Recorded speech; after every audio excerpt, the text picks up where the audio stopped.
ঘূর্ণিঝড়ের সময় একটি দোয়া পরে আল্লাহর কাছে যা চাইবেন আল্লাহ আপনাকে তাই দান করে দেবে ইনশাআল্লাহ। আল্লাহর কসম করে বলছি, আল্লাহর কসম করে বলছি, আপনি যদি ঘূর্ণিঝড় বৃষ্টির সময় এই দোয়াটি রাসূলুল্লাহ শেখানো আমল করে আল্লাহর কাছে চাইতে পারেন, ঋণগ্রস্ত আছেন, সন্তান কথা শুনছে না, ভালোবাসার মানুষ আপনাকে ভুলে গিয়েছে, আপনার সংসারে শান্তি নাই, ইনকাম করেন এত লক্ষ টাকা কিন্তু কোনো আয় বরকত পাচ্ছেন না, ব্যবসায় লস, সব কিছুতে লস, আজকে আমলটি করেন ইনশাআল্লাহ আপনি ফলাফল পেয়ে যাবেন।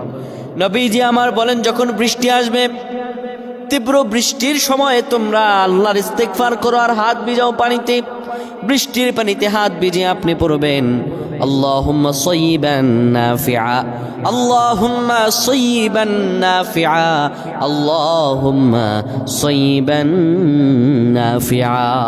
সুবহানাল্লাহ। আল্লাহ আপনার ভাগ্য খুলে দিবে, যা অভাবে আছেন, যা বিপদে আছেন, যা অনিষ্টের মধ্যে আছেন, আল্লাহ আপনাকে রিজিক খুলে দিবে ইনশাআল্লাহ। আল্লাহ আমাদের বুঝার তৌফিক দান করুক, আল্লাহুম্মা আমিন।